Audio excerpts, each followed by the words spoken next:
Welcome everyone to the deep dive. Great to be here. So have you ever been there?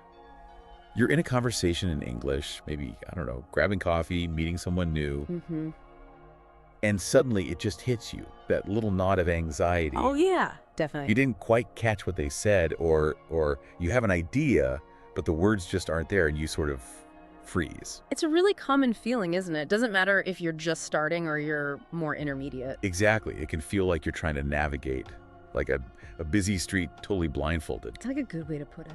Well, today, our mission for this deep dive is basically to give you a map, some really powerful tools, maybe even, night vision goggles for that street. I like that. We're going to unpack this really fascinating source. It's an online guide called 5 English Phrases to Survive Any Conversation. Simple and powerful. Right. Sometimes you see it pitched even bolder, like, only learn these 5 English phrases and you can talk to anyone. Yeah. And it promises to unlock this whole new level of confidence when you're talking, even if your vocabulary feels, well, a bit small right now. And I'm genuinely curious to unpack how these phrases that seem so simple can actually deliver on that promise. Well, what's really remarkable about this guide and kind of the core idea is just how it suggests that a small number of phrases, even though they look simple, can be incredibly powerful communication tools. Okay. It's not about memorizing the dictionary, right? It's much more about strategic communication. Strategic, how so? It's about giving you the actual tools to manage the conversation flow, maybe buy yourself a little time, and just keep things moving naturally, even when you feel a bit unsure. So it empowers you, lets you participate actively, not just react. Precisely. Okay. And by the end of this deep dive, we hope you won't just know these phrases. You really get why they work deep down and how to use them effectively. Yeah, the goal is practical strategies, things you can use right away. Exactly. Stuff that will hopefully make you feel more confident every single time you speak English. So yeah, get ready, maybe rethink what simple can actually mean when learning a language. Let's do it. Okay, so let's unpack this communication toolkit. The source jumps right into that initial fear, doesn't it? That fear of speaking English, especially with strangers, when you feel like you don't have enough words. Yeah, it tackles it head on. And it suggests that even really basic phrases can be your ultimate survival tools in English chats. The promise is pretty clear. Learn these and you'll feel more confident every time you speak. Right, so let's look at these 5 tools. First one. This is the direct fix for that moment, we've all been there, when you just don't understand what someone said. Happens all the time. Maybe they talk too fast. Yeah. Used a word you don't know. The source's advice is super simple. Sorry, can you say that again? Okay. But why is that sometimes so hard to ask? And what's the deeper brilliance of using this phrase? Well, what's really fascinating here, and where the real power is, I think, is its role as linguists call it a conversational repair strategy. Okay, repair strategy. Yeah, it's basically how we fix communication breakdowns. But beyond just the mechanics, it builds psychological safety. How so? By just openly admitting you didn't get it, you're not just getting clarity for yourself, you're actually building a connection. The source says it shows you're learning and paying attention. Interesting point. Think about it. Instead of feeling embarrassed like you failed, you're actually showing you're listening hard, you're engaged, you're signaling that what they said matters to you. Right.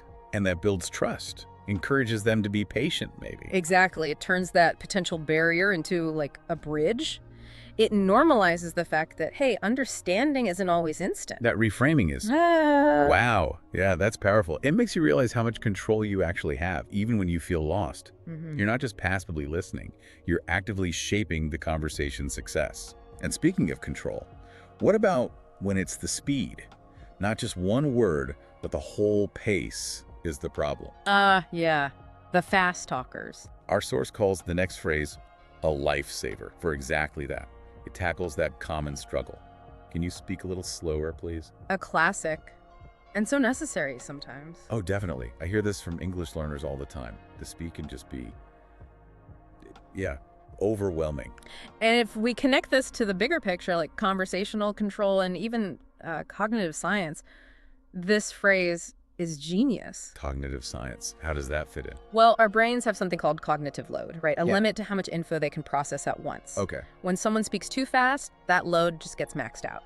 So what the guide points out is the huge power these phrases give you to literally control the speed of the conversation. Ah, I see. You're not just being polite. Not at all. You're actively managing your own mental bandwidth. You're giving your brain those crucial extra milliseconds to process, maybe translate in your head, figure out your response. So you're optimizing your own processing unit. Exactly. Creating an environment where you can actually understand and participate, not just desperately try to keep up. It really is like hitting a slow-mo button for the conversation. That's incredibly useful, especially maybe for intermediate learners who know the words but just need time to piece it together. Absolutely. Okay, so phrase number 3. This tackles that moment. You have a thought, you know what you want to express, but the specific English words, they're just not coming. The tip of the tongue nightmare. Totally. Your mind feels blank, but you know your brain's churning away back there. The source gives us this really elegant bridge. I'm not sure how to say this, but I like that one. It's a real game changer for like lowering anxiety and just keeping the conversation flowing. right. The source mentions it gives you time to think and explain, and crucially, it stresses it's better than staying silent. That silence can feel so long. Oh, it feels like an eternity, doesn't it, for both people? Wow. It can just kill the flow, make you feel super self-conscious. But I'm not sure how to say this, but you're signaling, hey, I'm still here, I'm thinking, I'm formulating. You're not stuck. You're just gathering your words. So it keeps the connection open. Exactly. It keeps that channel open, gives you that vital pause to maybe explain it imperfectly at first, but you explain it. It maintains the momentum, prevents that awkward stall. It's like a polite standby Yeah. message for your brain. That's brilliant. I can definitely think of times trying to explain something complex, maybe about work, and just stalling, wishing I had something like that. It avoids the panic. Totally. Okay, 4th phrase. This one's super direct. A tool for boosting your vocabulary, right there, in the moment. Okay. When you hear a word you don't know, the source says just ask. What did you mean? You just slot the unknown word into the blank. Seems obvious, maybe. It does seem basic, but how often do we actually do it? Instead of just nodding or guessing. That's a really good point. And this raises an important question about how we approach learning in real-time conversations. The source points out that this phrase shows you're curious and helps you learn in real time. And honestly, most people are actually happy to explain a word. You think so? People don't mind being interrupted. Generally, no, not for something like this. It clarifies things for everyone in the conversation. Plus, you are actively building your vocabulary right then and there with context. Yeah, that context makes a big difference. Huge. That kind of learning is incredibly sticky. Way more than just noting it down to look up later, maybe. It's proactive. Instead of just passively missing words. Exactly. You're turning that moment of, into a genuine learning opportunity. And you're showing this great drive to improve your English. It sends a powerful message. I want to understand fully, and I'm taking steps to do it. It really does turn every chat into a personalized mini English lesson. Yeah. Okay, finally, number 5. This one's an alternative to that awful freeze moment. Ah, yes, the deer in headlights. Right. When you're searching for a word and your mind just goes completely blank, instead of that awkward, seemingly endless silence, the source suggests, let me think for a moment. Another good one. This phrase, let me think for a moment, it's like a metacognitive tool. Thinking about your thinking. Okay, explain that. It's not just about stalling for time. It's a polite, confident way to say, okay, I'm processing here, my brain's working, even if words aren't coming out right this second. Ah, I see. The source explains how it buys you time and keeps the conversation natural, instead of a sudden, jarring silence that makes everyone uncomfortable. Yeah, that can be awkward. This phrase politely signals you just need a brief pause. It keeps the conversational turn-taking going smoothly, tells the other person you're still engaged. So you're still in control of the interaction. Exactly. You're being deliberate, commanding your conversational space, even while gathering thoughts. And hey, native speakers pause to think too. It's totally normal. That's a great point. It normalizes the pause. Okay, so now, here's where it gets really interesting, right? Putting all 5 of these together, using them as a kind of system. The combined effect. The source really emphasizes their collective power. These 5 phrases are simple but powerful. Use them, repeat them, and make them part of your daily English. It's not about some grand sweeping change overnight. No, it's about consistent, smart application of these basic tools. Yeah. And if we connect all those dots for you, the listener, what you hopefully realize is these aren't just like 5 random phrases to memorize. They're more than that. Definitely. They're like comprehensive strategies, tactical tools almost, for managing the conversation, for actively lowering that performance anxiety we all feel sometimes, and for turning every single chat into a real dynamic learning opportunity.